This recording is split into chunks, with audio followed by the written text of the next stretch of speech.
Have you ever heard the sound of a storm that changes a man's life forever? Somewhere deep in the frozen mountains of Copper Creek, a former Marine named Noah Grayson was ready to give up on the world. But one message, one snowstorm, and one frightened German Shepherd puppy would rewrite his story. This is not just a tale about survival. It's about how hope sometimes arrives on four paws when you least expect it. Tell me, where are you watching from right now? And have you ever met a moment that changed everything? Leave your answer in the comments below. The storm had a way of swallowing the town whole, like the mountains had decided to inhale and forget to exhale. Copper Creek, an old logging settlement folded into a valley of black spruces and cold granite, wore the weather like a punishment. Snow came sideways, needle-fine and relentless, shingling the roofs and erasing the gravel roads one gust at a time. At the edge of this white vacancy sat a cabin of rough-hewn pine, its seams chattering in the wind, its chimney coughing a weak amber thread into the slate sky. Inside, Noah Grayson moved with the care of a man who had learned that suddenness could wake old ghosts. He was in his 40s, the kind of 40 that looks heavier than its numbers, tall but a little stooped at the shoulders, with a jaw that carried unresolved arguments and eyes that took in more than they returned. His hair, once the stiff regulation of a Marine, had softened to a graying crop. The hands were notable, large, scarred, not from any single wound, but from a life of tools, field kits, and situations where improvisation outpaced comfort. He'd been good at his job.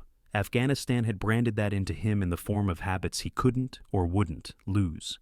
He kept his boots aligned by the door toes out. He folded his wool blanket with hospital corners. He resisted the instinct to sit with his back to a window. The outside world called it PTSD. Noah called it remembering. He was alone in the cabin because it made sense to be alone, because noise bred static in his head, and static could become thunder if left unchallenged. Copper Creek tolerated him the way mountain towns tolerate weather, without ceremony. People left him space, as if they could smell the burned circuitry of his nerves. He didn't blame them. He liked it quiet. He liked it slow.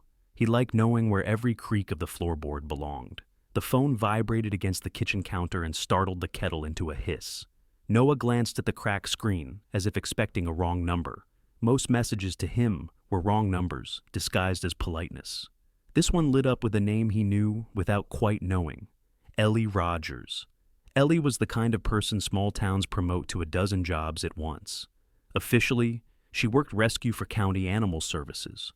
Unofficially, she was the one who drove the last snow-ready truck when other trucks decided they were city creatures. In her early 30s, she stood in that useful space between wiry and strong, brown hair always half-contained in a messy loop that committed to neither bun nor ponytail. Freckles spanned the bridge of her nose like someone had tested a constellation there and liked it. She wore steel-toed boots the way most people wore slippers, and her eyes, green when she laughed, gray when she assessed, had the gentle impatience of someone who has more compassion than time. People trusted her because she did the kind of work that didn't go on greeting cards and did it anyway.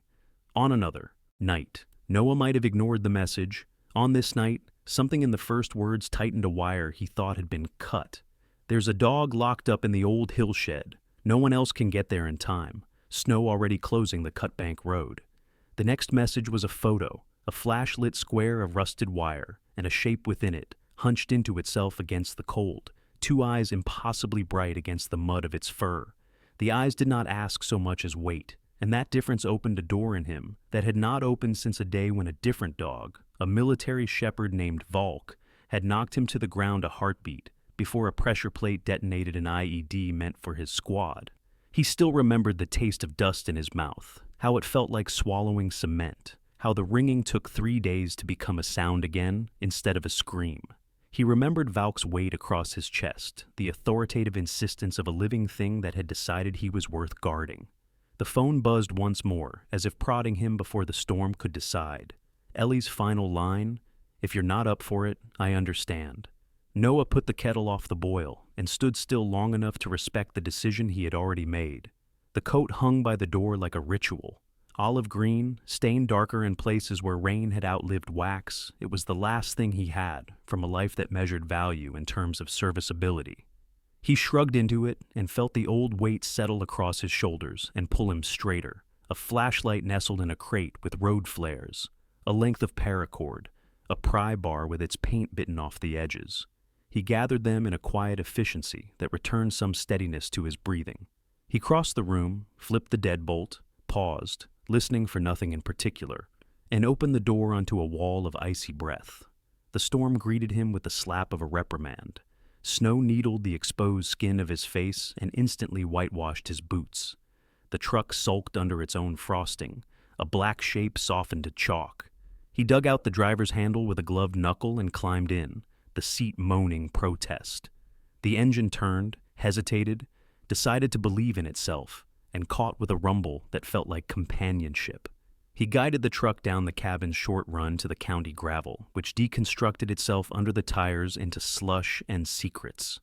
Copper Creek at night during a blizzard was a place without edges.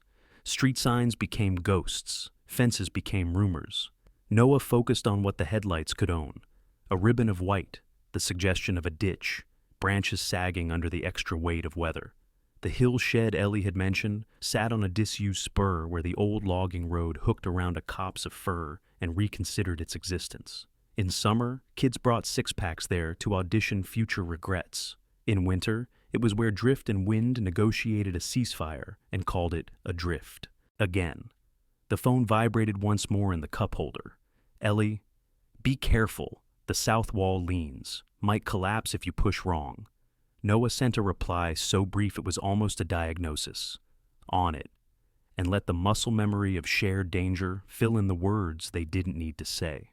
The truck labored up the grade, tires slewing just enough to keep him attentive. He cut the engine at the crest and listened. Storms have voices. You just have to decide whether they are saying leave or come closer. This one said, hurry. He took the flashlight and the pry bar and moved into the wind. Snow redistributed itself over his shoulders at a rate that felt personal. The shed announced its presence as a darker dark. It leaned as advertised, its corrugated roof angling down like a brow in thought. A bent hinge squealed once, and then reconsidered squealing because the cold didn't allow indulgences. He circled until the beam found what the photo had promised: a cage improvised from old fencing and a door of wire stapled to a frame too tired to resist. Inside, the shape lifted its head. The dog, no, the puppy, because the lines of the body hadn't found their adult conclusions, watched him without a sound.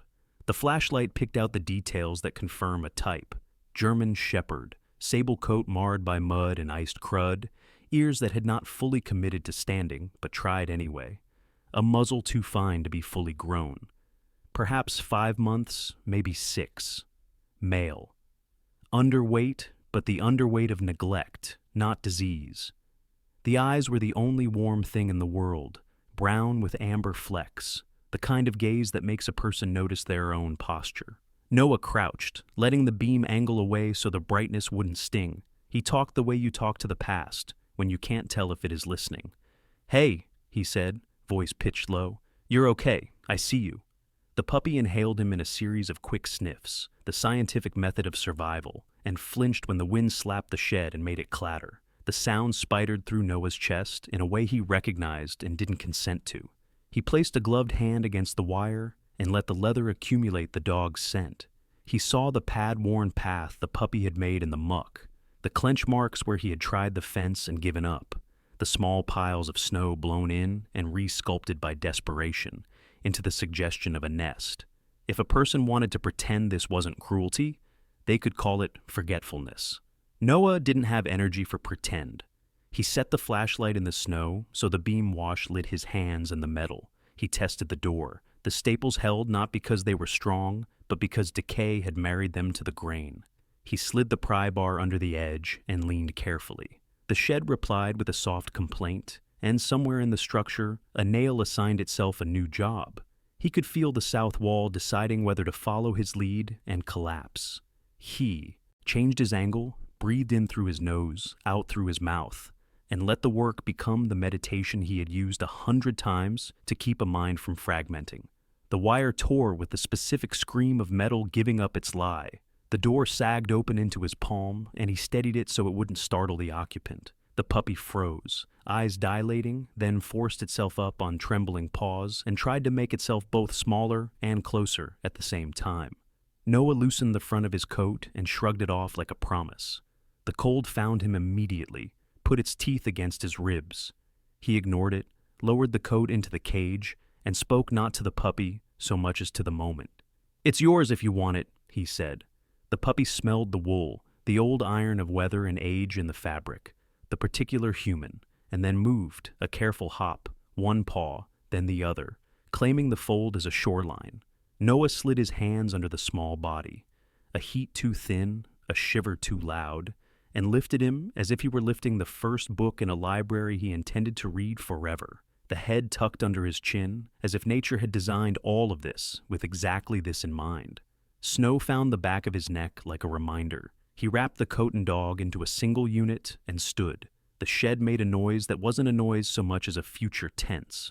He stepped away. The wall committed to its lean. He didn't look back. The path to the truck had become theory under the new fall, but the beam wrote him a temporary contract with the ground, and his boots signed it one step at a time. The puppy's breath warmed the crease of his collarbone with staccato puffs, the smell of wet fur and old fear and the beginning of something else, trust maybe, or the memory of it, wove into him until he couldn't tell which belonged to which. At the truck, he opened the passenger door with the elbow of someone used to holding on to what mattered and slid the bundle onto the seat. The puppy made a small sound, not a whine exactly, more like a sentence fragment that trusted he would supply the rest. Noah reached out and pressed 2 fingers to the fur between the ears, guiding the head back into the shelter of the coat. He shut the door gently against the night and went around to the driver's side, feeling the storm's dissatisfaction with his theft. When the engine turned over, the dashboard threw its dim light across the cab, and in that pale, wavering glow, the puppy blinked slow, recalibrating reality. They looked at each other the way strangers do, when they both understand this is not what either of them planned and also exactly what had to happen. "Hang in there, soldier," Noah said, the words landing in the air with the weight of an oath. He put the truck in gear. The headlights tunneled into the storm, found the beginning of a road, and kept it. Behind them, the shed exhaled in a long wooden shudder, and the dark reclaimed the clearing. From the hilltop, Copper Creek was nothing but sleeping roofs and the stubborn glow of porch lights. The truck's taillights, 2 small embers, receded into a white churn that closed behind them as if this night belonged only to their escape. Morning arrived without light, only a softer shade of gray pressing against the frost-clouded windows of the cabin. The storm had quieted sometime before dawn, leaving a stillness so dense that Noah could hear the ticking of the wood stove cooling down. He hadn't slept. The shepherd pup lay wrapped in a wool blanket inside an old wooden crate near the fire, breathing shallowly, the rise and fall of its ribs barely disturbing the fabric. Noah sat opposite, elbows on knees, watching steam curl from a tin mug. His face looked older in the firelight, angular, hollowed by fatigue, and something less definable. The cabin around him was clean but tired, wood-paneled walls darkened by years of smoke, a single-framed photo of a platoon half-faded by sunlight, and shelves of dog-eared books arranged like soldiers who no longer reported for duty. He had built this isolation out of habit. Every object had a place, every silence a reason. But this morning, something foreign breathed under his roof, a heartbeat not his own. The puppy stirred. A small whimper escaped the blanket. Noah knelt beside the crate. Up close, the shepherd's features were clearer, a sable coat mottled with lighter patches under the neck and along the belly. One ear already erect, the other flopping forward like an uncertain decision. His paws were too big for his body, a promise of strength not yet claimed. There was mud caked between the pads, a small nick near his right ear, and eyes that carried a question he hadn't learned to answer. "You made it through the night," Noah murmured, voice rough from disuse. He set a bowl of warm water and a scrap of venison near the crate, then backed away, careful not to force closeness. The pup didn't move, just stared, then tucked his nose back under the fold of blanket. Noah exhaled. "Suit yourself." He poured more coffee, the smell mingling with the damp musk of fur and smoke. Outside, wind moved through the pines in long, tired sighs. Snow peeled from the roof in chunks. Copper Creek, somewhere below the ridge, was waking up, generators humming, dogs barking, a plow grinding along the main road. Up here, the world was content to forget itself. By afternoon, the clouds thinned enough for light to leak in through the narrow window. Noah used that time to check his traps, split firewood, and fix the leaky gutter on the north side. He didn't speak much anymore, even to himself. But when he came back, the crate was empty. The pup had moved to the farthest corner of the room, nose buried against the wall, tail pressed tight. Noah crouched halfway across the floor, stopping where the light from the stove faded. "Easy," he said. "You're safe here." The puppy's eyes darted to him, then away. He left the bowl of water closer this time, no sudden movement, then sat down beside the hearth and opened a book, The Old Man and the Sea. The pages had softened with age, the corners thumbed from too many restless nights. His voice broke the stillness, quiet but firm, like someone remembering how to speak in company. He was comfortable but suffering, although he did not admit the suffering at all. The words floated across the room. He turned another page, the fire giving the words a pulse of orange light. When Noah reached the word hope, he noticed something. The shepherd had lifted his head slightly, one ear tilted. A twitch of recognition, or maybe just curiosity, but it was the first movement that wasn't fear. "Hope," he repeated softly. "You like that word?" The dog blinked, then lowered his head again. That night, Noah kept the stove burning longer than usual. He didn't know if the puppy was sick or just starving. He only knew that it needed warmth, the same way he once had when hospital lights replaced the Afghan sun and the world turned too bright, too empty. Before bed, he found an old army blanket, folded it beside the crate, and left the door to his room open. The cabin filled with the quiet rhythms of wood crackling, snow melting from the eaves, and the faint sound of breathing. Two, not one. The next morning brought a pale sun, a novelty after days of gray. The puppy had not touched the meat, but the water bowl was empty. Progress, Noah thought. He poured more and replaced the venison with oatmeal scraps. Then he sat by the window, coffee in hand, eyes drifting over the frozen creek below. He remembered Ellie's voice from the radio years ago, running the emergency channel during a flood rescue. "Sometimes they don't want to be saved," she'd said. "They just need to know someone's still looking." Noah glanced at the pup. "Guess that makes two of us." For days this became their rhythm, mutual silence punctuated by routine. He cooked, read, repaired tools, wrote short entries in a notebook he never intended to show anyone. The dog, still unnamed, kept to his corner, but began to follow him with his eyes. On the fourth day, Noah left the door slightly open while fetching firewood. When he came back, the puppy was sitting a few feet closer to the fire, paws tucked neatly under his chest, eyes alert but no longer guarded. "That's it," Noah whispered, pretending not to notice. "You're figuring it out." That night, he read again. He knew no man was ever alone on the sea. His voice steadied as if the line anchored something deep in him. The shepherd's ear twitched. At some point, Noah found himself speaking to fill the gaps between pages, small comments meant for no audience. "You remind me of someone," he said once, without explaining who. On the seventh day, he took the truck down the slope to town for supplies. When he returned, headlights sweeping across the cabin, the puppy was sitting at the window, waiting. Not barking, not whining, just there, as if making sure the world hadn't swallowed him again. Inside, the fire had gone low. Noah unpacked groceries, left. A bag of kibble on the counter, and noticed a faint trail of paw prints between the hearth and the door. The dog had been pacing. "You were worried," Noah said, almost smiling. "Didn't think I'd come back?" The shepherd tilted his head, then sneezed softly. Noah laughed, a sound awkward from disuse but honest. "All right, you win. You need a name." He crouched to meet the dog's gaze. "You made it through a storm most people wouldn't. How about Ranger?" The puppy blinked once, twice, as if running the syllables through his instincts. "Ranger it is," Noah confirmed, "because you're tougher than you look." He poured kibble into the bowl. This time, Ranger approached, slowly, measuring the space between fear and hunger. When he began to eat, Noah didn't move, just watched, realizing that for the first time in years, the sound of life, the crunch, the small sigh after swallowing, didn't make him flinch. Later that evening, he sat by the fire reading again. Ranger lay nearby, head resting on crossed paws. When the stove popped, the dog's eyes opened but didn't panic. Noah read aloud until his throat ached. At some point, he looked up from the book and said, "Guess it's just you and me now." Ranger's nose twitched. He lifted his head, sniffed the air between them, then leaned forward enough for his muzzle to brush Noah's hand. A soft, deliberate touch.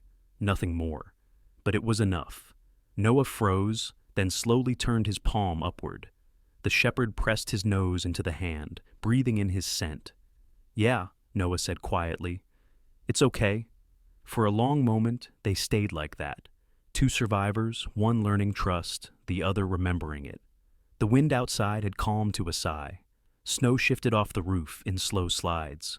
Inside, the fire burned steady, the room cast in amber. Ranger settled down beside the chair, one paw resting against Noah's boot, and slept. Noah didn't move until long after the fire dimmed. He whispered into the stillness, not sure if he was talking to the dog, to himself, or to someone long gone. "Welcome home, Ranger." The cabin creaked as if agreeing. The silence that followed wasn't empty anymore. It was shared. Outside, the night folded gently around Copper Creek, the storm now only a rumor of white on the hills. The world, for once, felt still enough to heal. The first signs of spring came quietly to Copper Creek. Snow retreated from the pines like a guilty secret. The creek beneath the hill began to murmur again, and the cabin that once stood in a sea of white now sat in a patchwork of melting frost and dark earth. Noah Grayson opened the window for the first time in months and let the cold air move through the rooms like a guest testing forgotten doors. Ranger, now stronger and leaner, lay stretched on the wooden floor, one paw draped over the other. His coat had grown thicker, the dull gray of neglect replaced by a deep sable sheen that caught the light. His eyes followed Noah's every motion with quiet curiosity, part affection, part study, as if he were still learning the language of safety. Noah moved with more rhythm now. He woke before dawn, brewed coffee on the iron stove, checked the traps, and returned to find Ranger waiting by the door, tail thumping once, restrained but sincere. Their mornings were wordless rituals. Noah reading aloud from one of his weathered books. Ranger curled near the fire, half listening, half dozing. One morning, the sun broke clean across the ridge. The air had that thin brightness that only comes after long winters. Noah set down his mug, opened The Old Man and the Sea Again, and began to read aloud. His voice had changed, no longer gravel from disuse, but steady, carrying weight without strain. "But man is not made for defeat," he read. "A man can be destroyed, but not defeated." The words hung in the air, old and honest. Ranger lifted his head, ears pricked, as if something in the cadence tugged at him. Then, unexpectedly, he barked, a sharp, raspy sound, more surprise than intention. Noah froze. The room went utterly still except for the faint dripping of meltwater outside. Then, slowly, a smile crept across his face, the kind that looked foreign from disuse. He laughed soft at first, then louder, until even Ranger tilted his head in mild confusion. "Well, would you listen to that?" Noah said. "First words, huh?" Ranger barked again, a single short sound, tail giving a tentative wag. "Good boy, Ranger." Noah crouched, reaching out to scratch behind the dog's ear. For the first time, Ranger didn't flinch. His body leaned slightly into the touch, a quiet surrender. That afternoon, Noah found himself humming while he split wood, a thing he hadn't done since before the war. He didn't even notice it at first until he looked up and saw Ranger lying nearby, head cocked, tail brushing the dirt in rhythm. Days passed, and the cabin filled with small noises, scratching paws, the rattle of bowls, the low hum of conversation between a man and his dog. It wasn't talk in the usual sense. Noah spoke. Ranger responded with those odd, throaty grumbles shepherds made, almost as if answering. "Yeah, I know it's cold," Noah would say, pouring water into the bowl. Ranger would huff softly. "You don't like my cooking either, huh?" Another low sound, the canine equivalent of a sigh. The rhythm became their music, each sound a stitch pulling Noah further from the silence he once wore like armor. One afternoon, the crunch of tires on the drive broke the pattern. Ranger stiffened, ears high. Noah stepped to the window. A county truck rolled up, its white paint mottled with dirt. Ellie Rogers climbed out, her parka half-zipped, a clipboard under one arm. She waved through the glass before knocking. Noah opened the door, blinking at the sudden presence of another human voice. "Didn't think I'd find you home," she said with a grin. "Heard you rescued one of our four-legged citizens." Ranger had already approached, tail wagging cautiously. Ellie crouched, holding out a hand. "Well, aren't you handsome?" she said softly. Ranger sniffed her fingers, then licked them once politely. "He's doing better," Noah said. "Took a while to trust anyone. Still doesn't eat if I'm watching." Ellie smiled, brushing snow from her boots before stepping inside. "You always were patient. Didn't know you'd make a good therapist." Noah poured her coffee, awkward but genuine. "Guess I'm in the right company." They sat by the fire while Ranger dozed between them. Ellie glanced around the cabin. "You know, it looks warmer in here. Not just the fire. It feels lived in again." Noah gave a half shrug. "He's got a loud soul. Fills the quiet." She watched him for a moment, something soft crossing her face. "You look different too, like you finally remembered how to breathe." He didn't reply. Outside, wind moved through the trees in a gentler tone than the one that had once howled. Ellie reached down, scratching Ranger's head. "Maybe he saved you as much as you saved him." Noah met her eyes, and for once, didn't look away. "Maybe," he said. When Ellie left, the sun had begun to sink, washing the trees in amber light. Ranger sat at the window, watching her truck disappear down the winding road. Noah leaned in the doorway, coffee cooling in his hand. "You hear that, Ranger? Hero dog, huh? Not bad for someone who wouldn't eat his dinner." Ranger gave a short bark, almost smug. That night, Noah didn't read. Instead, he sat by the fire, whittling a piece of cedar into something shapeless but familiar, the outline of a dog's head. Ranger rested nearby, eyes half closed, the crackle of flames mirrored in their reflection. "You know," Noah said, his voice low, "it's funny. I spent years trying not to feel anything. Figured that's how you survive. But maybe—" He trailed off, the knife pausing mid-cut. "Maybe surviving isn't the same as living." Ranger stirred, lifted his head, and nudged Noah's knee with his nose. Noah smiled faintly, scratching his fur. "You get it, don't you?" The wind picked up outside, but it was no longer a sound that made him tense. It was just weather, nothing more. When he finally went to bed, Ranger followed, curling at the foot of the mattress. For the first time in years, Noah slept through the night without waking at every creak. The next morning brought sunlight and birdsong, thin and hesitant, but real. Ranger sat by the open door, staring out into the thawing world. Noah stood beside him, coffee steaming in the chill. "Not bad," he said quietly. "Looks like the world's starting over."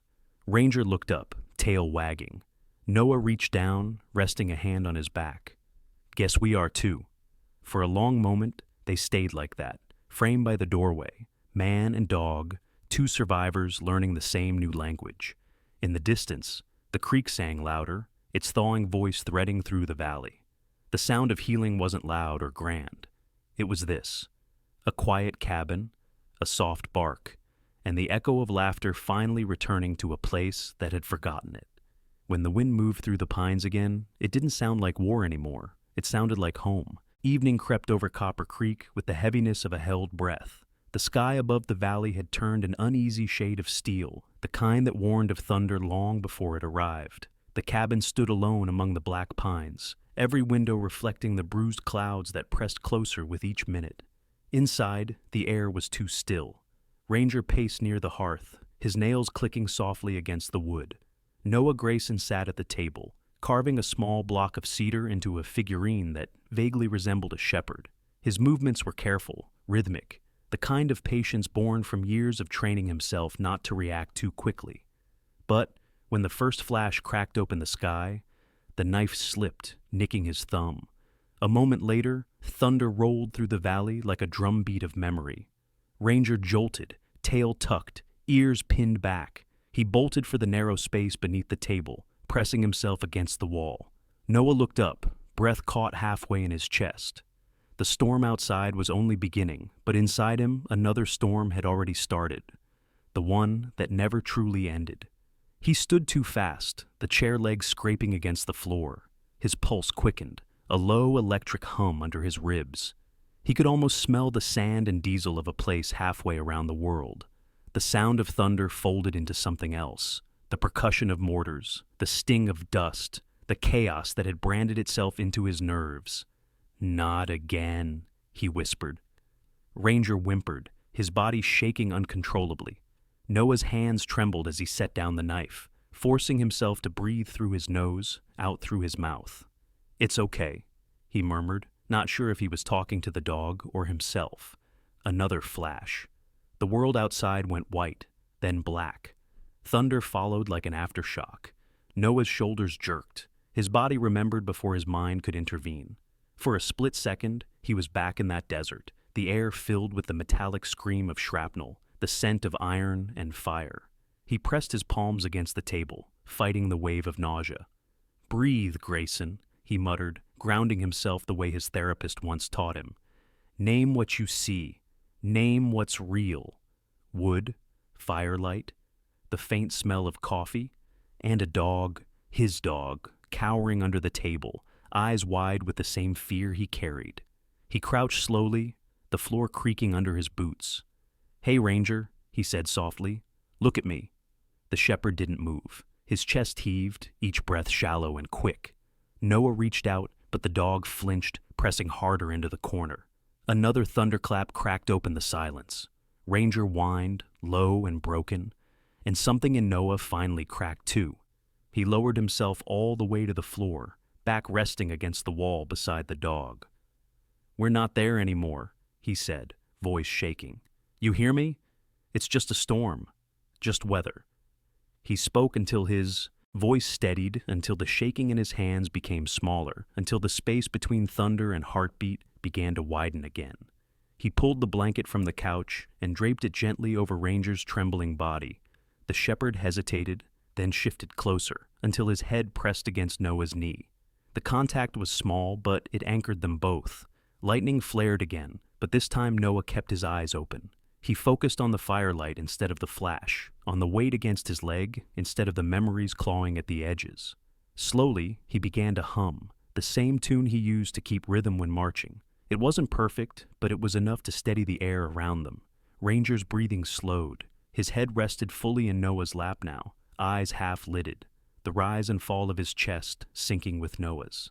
Outside, rain began to fall, heavy, insistent, drumming against the tin roof in uneven patterns. The world shrank to the sound of rain, breath, and heartbeat. Noah didn't move. He couldn't remember the last time he'd felt still like this. Not numb, but calm. The thunder rolled again, distant now.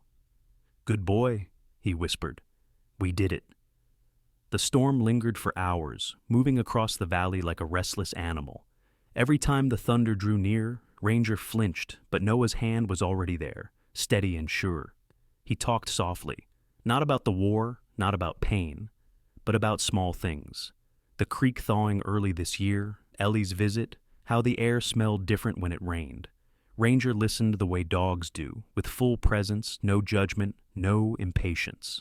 When the last echo of thunder faded into the hills, Noah leaned his head back against the wall and closed his eyes. The cabin was dim, lit only by the dying fire. The smell of wet earth seeped through the cracks, fresh and clean. Sometime before dawn, he must have drifted into sleep because when he opened his eyes again, the storm was gone. Sunlight bled through the curtains, pale gold on the floorboards. Ranger was still there, stretched across his lap, heavy and warm. Noah flexed his fingers, stiff from staying still. "You okay?" he asked quietly. Ranger blinked up at him, then gave a slow, deliberate yawn, the kind of yawn that belonged to a creature who trusted the world enough to relax. Noah smiled. "Yeah, me too." He stood carefully, joints protesting, and stoked the fire back to life. The cabin smelled like rain and cedar. Outside, droplets clung to every branch, refracting the early light like tiny mirrors.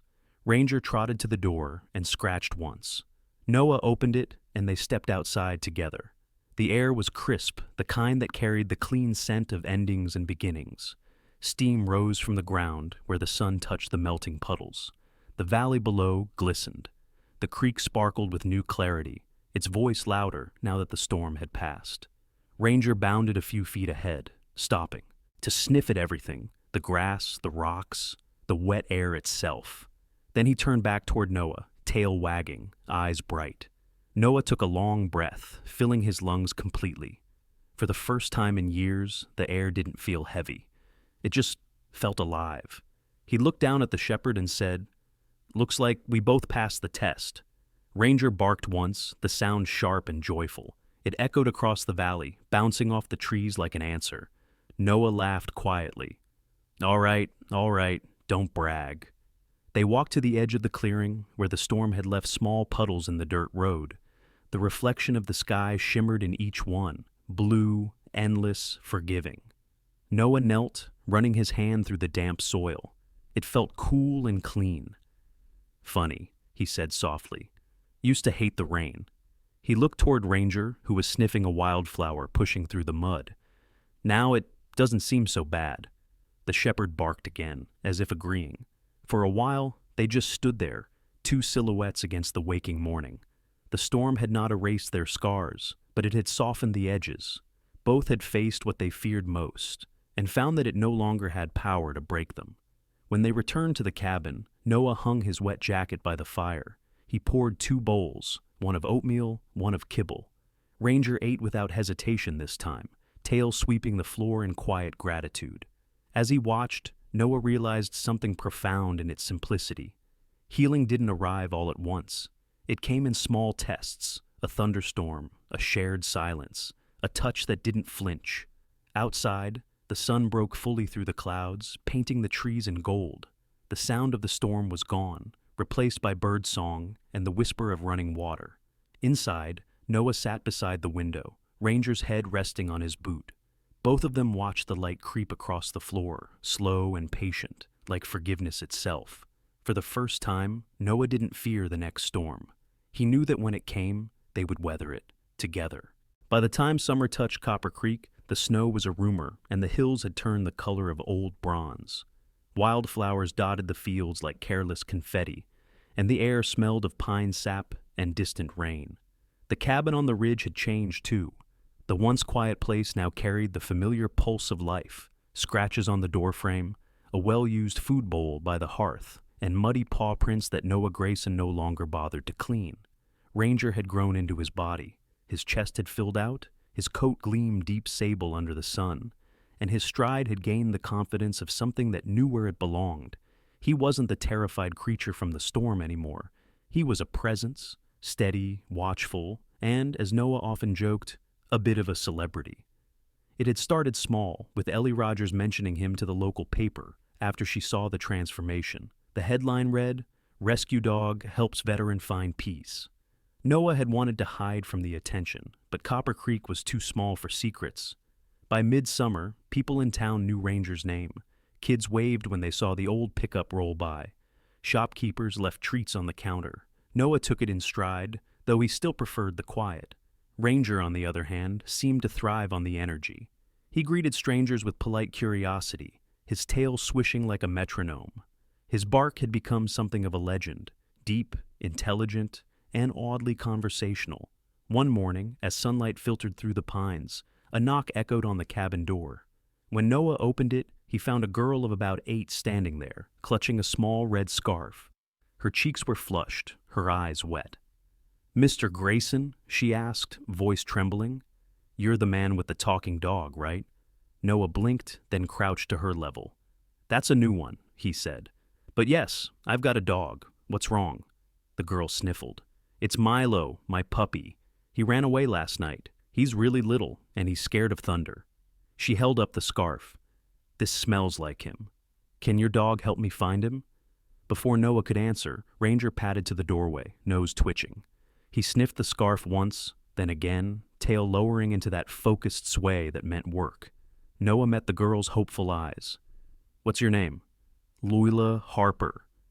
"Well, Lila Harper," he said, taking the scarf. "I think Ranger just volunteered." They set out toward the woods behind the Harper property, where the forest thickened into a maze of ferns and fallen logs. The air was heavy with the aftertaste of last night's rain. Lila trotted beside Noah, trying to keep up with Ranger, who moved ahead in purposeful zigzags, nose low, ears flicking like radar. "How do you know he's going the right way?" she asked. "Because he thinks he's a detective," Noah said, half smiling. "And because he's usually right." For the first hour, they found only broken branches and old animal tracks. Lila began to worry aloud, her voice thin. "Maybe Milo's gone too far. Maybe he's—" Ranger barked once, sharp and certain. He turned toward the ravine that cut through the woods, the sound echoing off the trees. Noah followed the direction, adrenaline spiking with recognition. That bark wasn't random, it was his signal, found something. They reached a fallen cedar near the creek bed. Beneath it, half hidden by roots and mud, a small golden-furred puppy trembled, his back paw caught in a tangle of branches. Lila gasped. "Milo!" Noah dropped to his knees, assessing quickly. "Easy, little guy. We've got you." He used his pocket knife to clear the branches, freeing the paw gently. The puppy whimpered but didn't bite, too exhausted to resist. Ranger circled nearby, sniffing the air, then lowered himself beside the trapped pup, pressing his muzzle against its ear.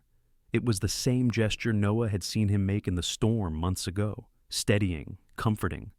When Milo was free, Noah wrapped him in his jacket and handed him to Lila. She clutched the puppy to her chest, tears cutting clean lines down her dirt-smudged face. Thank you both."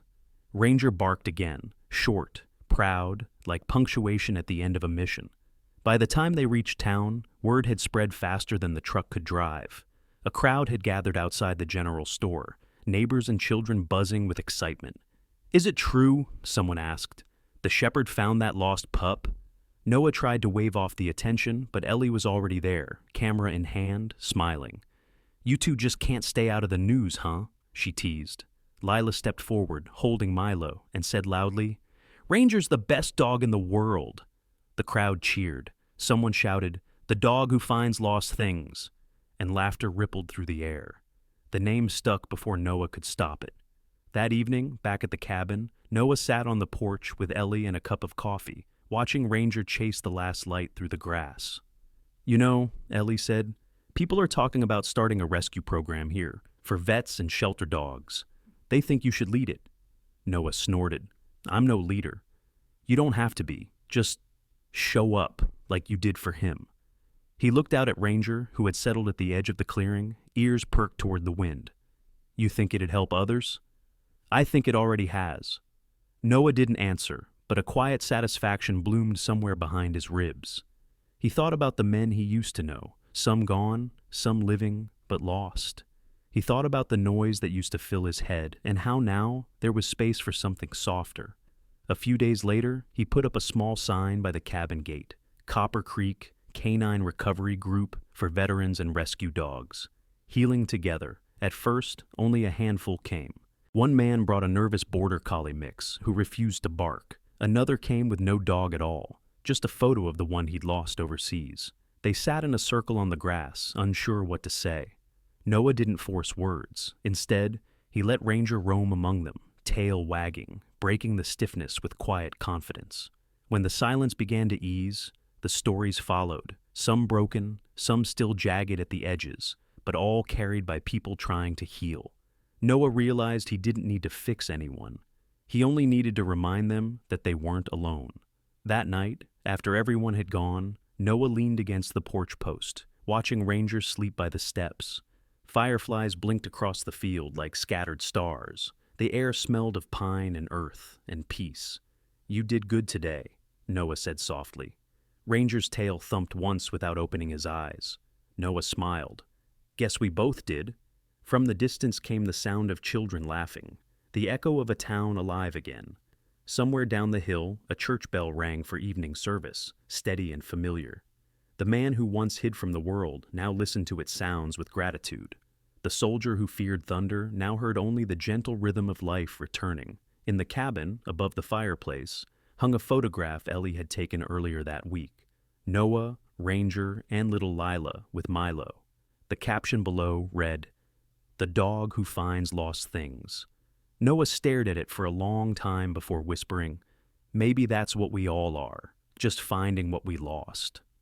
Ranger stirred, looked up at him with those amber-flecked eyes, and let out one quiet bark that rolled softly into the evening air. Autumn settled over Copper Creek like a sigh of contentment. The leaves turned the color of copper coins, and the air smelled faintly of wood smoke and rain. Down in town, shopkeepers were already hanging wreaths, and children kicked through piles of leaves on their way home from school. Up on the ridge, the cabin that had once been a refuge of silence now pulsed with quiet, steady life. A year had passed since the night of the storm. Inside, the walls had changed. Not the wood or the structure, but what they carried. Photographs lined the mantel. Veterans standing with their rescue dogs, the first group Noah had ever led. Ellie grinning with a mug of coffee in hand, and a candid shot of Ranger mid-run, ears flying, mouth open in what could only be called joy. And on the center wall hung a small wooden sign, carved by Noah himself. "Please speak kindly. He listens." The words had started as a joke during one of their meetings, but over time, they became a kind of creed. Noah sat at his desk by the window, writing in his weathered leather journal. Ranger was curled up by the fire, one paw twitching in a dream. Outside, the wind stirred the pine branches like an old friend knocking softly on the door. He paused his writing, looking around the cabin. It no longer felt like isolation. It felt lived in. The bookshelf had doubled in size, stacked with books donated by visiting vets. The kitchen shelves held jars of homemade preserves from neighbors who insisted he couldn't live on canned beans forever.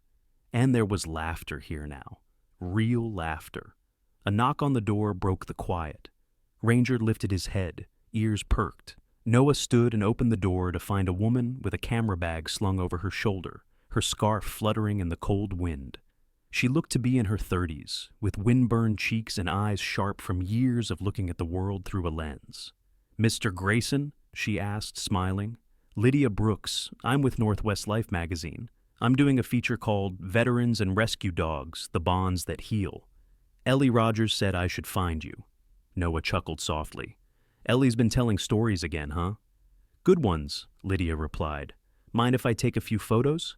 He hesitated for a moment, but then nodded. "Sure, just no posing, all right? This isn't a commercial." She smiled. "No posing, just truth." Lydia followed him inside, setting her gear quietly near the door. The cabin was warm, the scent of pine wood and coffee filling the space. She looked around, taking in the photos, the books, the hand-carved sign. "It's beautiful," she said. "You built this whole place yourself?" "Most of it," Noah replied. "The rest just grew on its own." Ranger approached, sniffing her boots before sitting neatly beside Noah. Lydia laughed. "Is this the famous Ranger?" "That's him," Noah said, scratching the dog's ear. "Not much for interviews, though." She crouched, lifting her camera. "Mind if I take one?" Ranger tilted his head, as if deciding whether she was worth the attention. Then, with a sigh, he rested his head on his paws. Lydia smiled and snapped a few shots. After a while, she lowered the camera. "Would you mind if I ask what he means to you?" Noah's eyes drifted to the fire. The question lingered in the air like smoke. "He's not just a dog," he said finally. "He's the reason I started listening again. After the war, I stopped hearing things, the wind, the world, myself. But he never stopped trying to talk to me. Guess we learned to speak the same language somewhere along the way." Lydia nodded, jotting something in her notebook. "That's beautiful." He smiled faintly. "It's just true." She took a few more photos. Noah reading by the window, Ranger napping near the hearth, the two of them sharing a quiet moment that didn't need words. When she finished, she stood, slinging the camera strap over her shoulder. "Can I take one more?" she asked. "Of you both, together." Noah shook his head. "There's only one shot that matters." He pointed toward the corner near the fire, where Ranger had curled up again, his breathing slow and even. "That's who we are." Lydia smiled softly, kneeling to capture the frame, the fading firelight, the worn rug, the stillness of a life rebuilt. "Got it," she whispered. Later, when she left, the sky had turned lavender with the first hint of dusk. Snow threatened in the air again. Noah watched her taillights disappear down the slope, then closed the door, locking the cold out. He sat back at the desk and opened his journal once more. The fire crackled, the only sound in the world. He wrote slowly, carefully. "We didn't save each other. We learned how to live again. When he finished, he closed the journal and set it aside. Ranger stirred, lifting his head. Noah smiled, reaching down to ruffle his fur. "You still listening, buddy?" The dog yawned and gave a soft bark, 3 gentle woofs, spaced like punctuation marks. "Yeah," Noah said, chuckling. "I thought so." He leaned back in the chair, gazing into the fire. The flames danced low, reflecting in Ranger's eyes like a constellation only the two of them understood. Outside, the first flakes of snow began to fall, settling on the pines, soft and slow. The valley below glowed faintly with scattered lights, the homes of people who, just like him, were learning to find peace again. The cabin no longer looked like a fortress against the world. It looked like a part of it. Ranger shifted closer, resting his head on Noah's boot. The warmth of the fire and the rhythm of the dog's breathing filled the room with something wordless, something sacred. Noah whispered, "Yeah, buddy, we made it home." The wind outside sighed through the trees, carrying the sound down the valley, over the rooftops of Copper Creek, until it faded into the same silence that once haunted him. Only now, it was the silence of peace. The camera, forgotten on the shelf, still held Lydia's last photo. A man and a dog, framed by the fire's glow, surrounded by the soft hum of life returning. In that picture, you couldn't tell who had saved whom, and maybe that was the point. Outside, the snow kept falling, gentle, endless, forgiving. In the end, Noah and Ranger remind us that God's miracles don't always arrive with thunder or light. Sometimes they come softly, through the warmth of a loyal heart or the quiet courage to try again. Every sunrise, every second chance, every breath of peace is a gift from Him. If this story touched your heart, share it with someone who needs a reminder that faith still works in small, beautiful ways. Comment Amen if you believe that God can turn pain into purpose. And may He bless you and everyone watching with healing, hope, and love. Remember to like, comment, and subscribe for more stories of faith and grace.